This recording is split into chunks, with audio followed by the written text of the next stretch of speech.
What's up, guys? Meow, and I'm back with another video today. And today, we've got the Cup Series race reaction at Darlington. And what a hell of a race it was. Complete domination from Martin Truex Jr. He wins the race.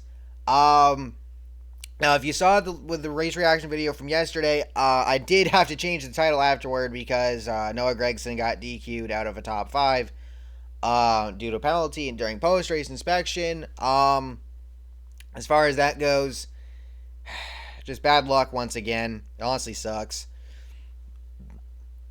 But it is what it is, unfortunately. So, and one other thing. This was brought up to me during the race. If you jump over to the Street Outlaws Reddit page, during filming for, I would assume, either for the next season or whatever, unfortunately, Jeff Lutz wrecked the 57 Chevy. There's a tweet posted with the Reddit post, with pictures. So, yeah. But anyway, so entering this race, Aric Almirola, he failed inspection twice. Chase Elliott got unapproved adjustments. They would both have to start at the back. And we get a caution coming out early for Aric Almirola, spun by Ricky Stenhouse Jr. off of turn 2. Almirola's day is done. And then a little bit later, we get Kyle Busch. We get a caution for Kyle Busch. His left rear tire goes down. He taps the wall with the right rear quarter panel, and this would end up turning out to be the competition caution. We get green flag pit stops with about 30 laps or so to go in stage 1. Cody Ware gets a flat tire late in the stage. Martin Truex Jr. picks up the W. Denny Hamlin 2nd. Tyler Reddick 3rd. Kyle Larson 4th. Kevin Harvick 5th. Joey Logano 6th, Ryan Blaney 7th, Chase Elliott 8th, William Byron 9th, and Alex Bowman in 10th.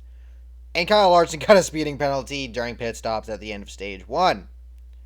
We get a caution early in stage 2. Cole Custer would wreck. His day was done. Anthony Alfredo got loose off of turn 2, possibly made contact with the left rear Quinhouff, got into Custer, and Alfredo saved it. Custer, unfortunately, got knocked into the wall. And then a little bit later, we got our caution for Kurt Busch. He noses it into the front stretch. His car gets on fire underneath. His day's done.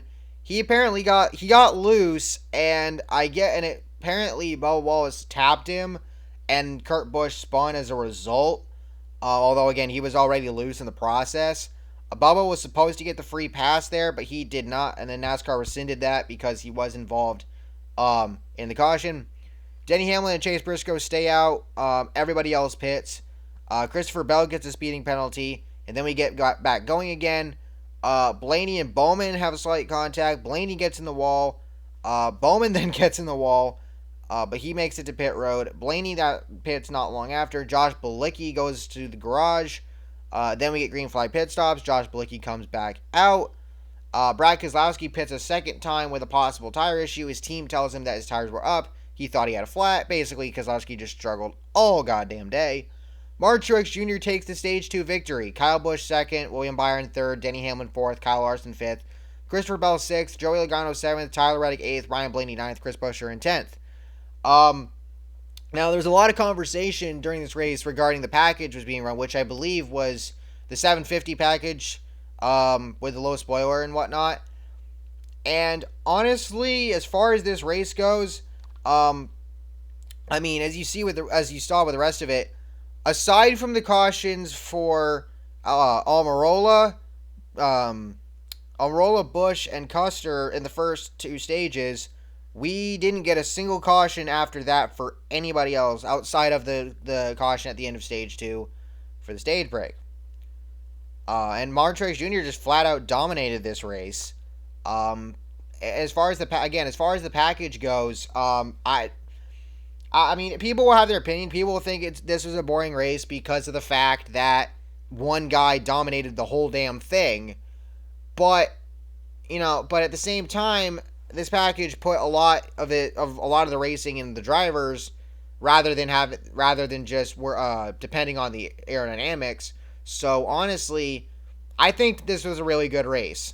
So again, we come off of stage 2. Austin Dillon gets a speeding penalty, and it's reported that Cody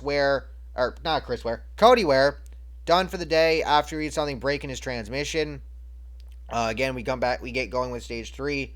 Erik Jones comes down pit road after contact with a wall. Funny enough, about the same time it was announced that he won the fan vote for the best scheme of the throwbacks for the Cup Series, which is funny considering that two of the three winners were Richard Petty throwbacks, because Kyle Weatherman had the best throwback from the Xfinity Series as voted by the fans with a 47 car.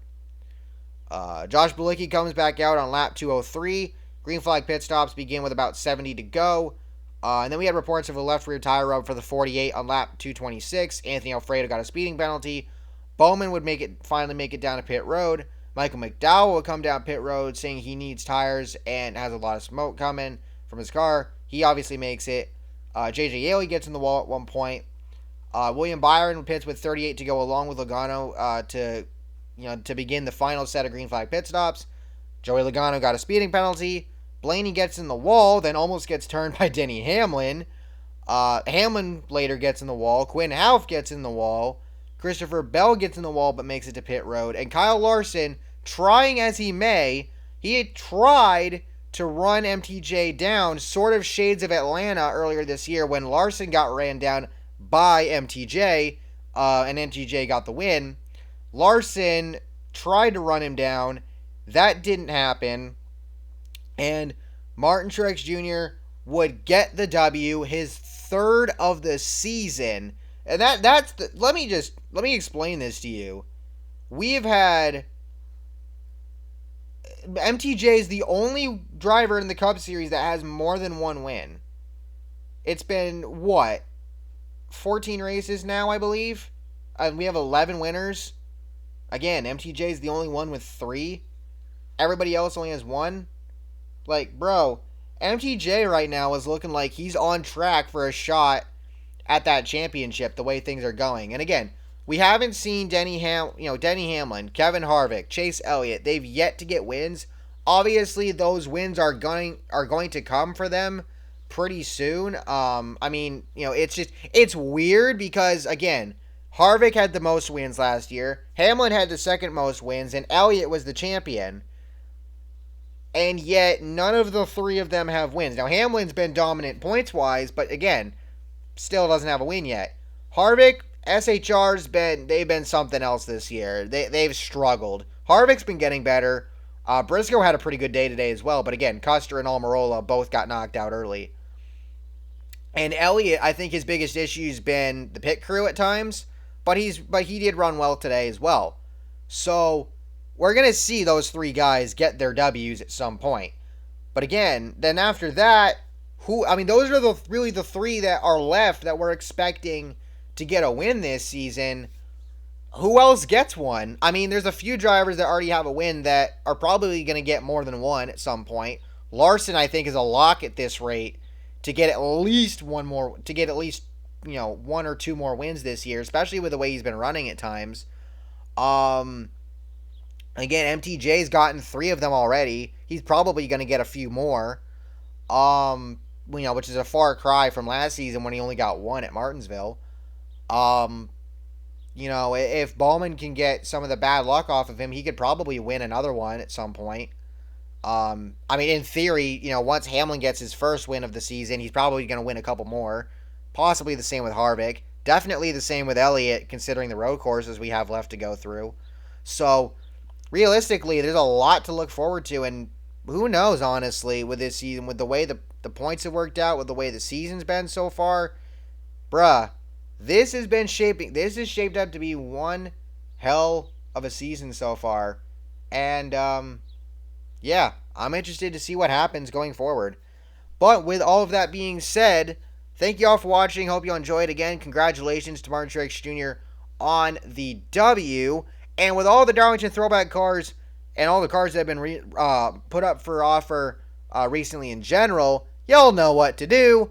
When you go check out at Circle B Diecast, make sure to use my code ANJJ for free shipping on orders of $20 or more at Circle B Diecast, because I know damn well, a lot of y'all, your purchases are probably going to be over $20, especially if you're getting the 124s, or if you're just ordering a shit ton of 164s. So, make sure to use that code so you do not have to pay for shipping, because who wants to do that?